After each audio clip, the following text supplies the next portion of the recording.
overwhelmed really and hardly can say anything.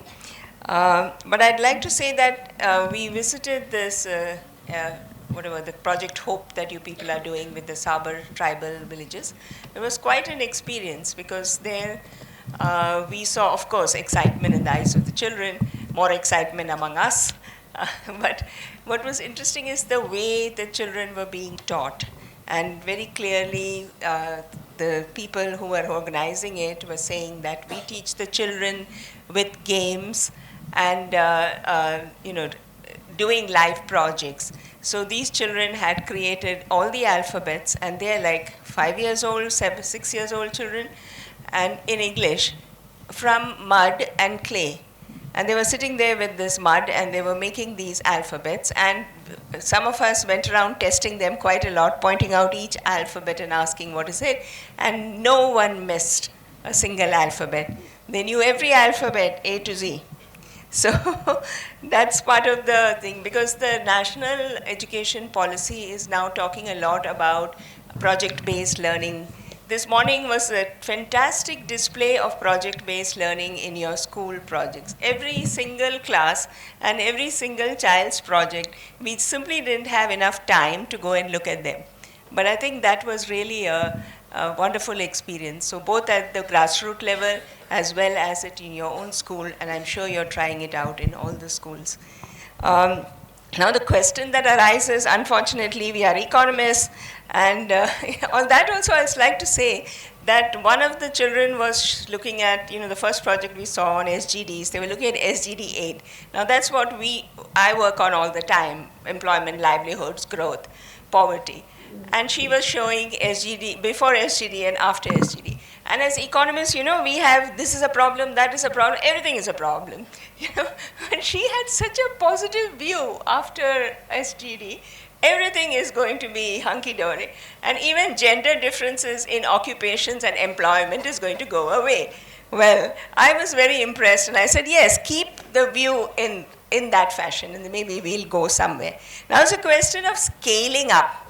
I think I don't have any suggestions. You people are scaling up in your own way in various ways.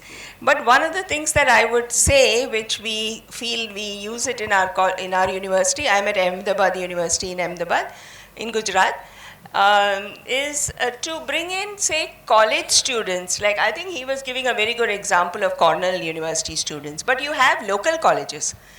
Bring in local colleges and get them to do projects with you so that they get the idea that such things can be done, and maybe we can hope that in future they will work with you or set up their own, because India is just simply too big a country, and government can scale, but it's not quite doing it. So it just gets left to a lot of the people's initiatives, and people's initiatives are extremely important. We don't just sit down and say the government is going to take care of everything.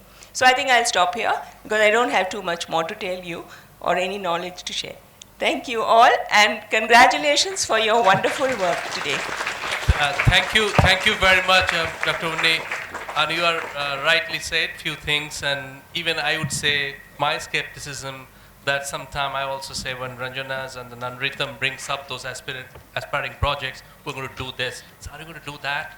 My skeptical mind, my corporate training starts calculating. But believe me, 2 + 2 is 4, I knew, but 2 + 2 is 22 can happen in Nanritam. It has happened. Essentially, it is always about we can do it. Come to the field, we'll find out. Innovation cannot come from top. That's my lesson. It happens. And coming back to the practicality of your suggestion, absolutely great suggestion. But many times I found, I don't know to say, it's a great suggestion. I found that, if we do that, how that would happen? Oh, we are doing it.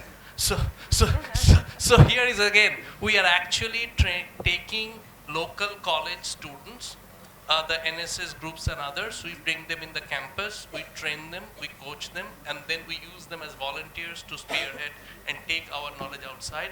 As well as we are actually part of Education for All program.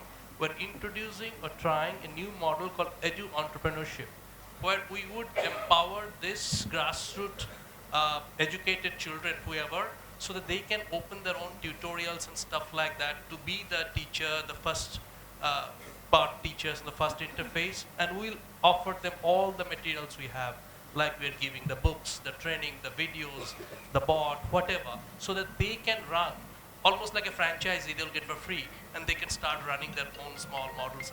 But again, these are great suggestions, but I'm just saying that good ideas come and it get assimilated very fast. One thing we continuously hear, and that's my lesson, first try. Na? You might fail. Why are you bringing 5 different negative points first? Go try. Yes, one of, will be successful in one, because you have to solve it. Do you have an option? The problem there. So you have to solve it. If that is not the way, let's find out what the other way. So again, government will not solve. No blame to anybody. Let's try our best. Thank you very much again.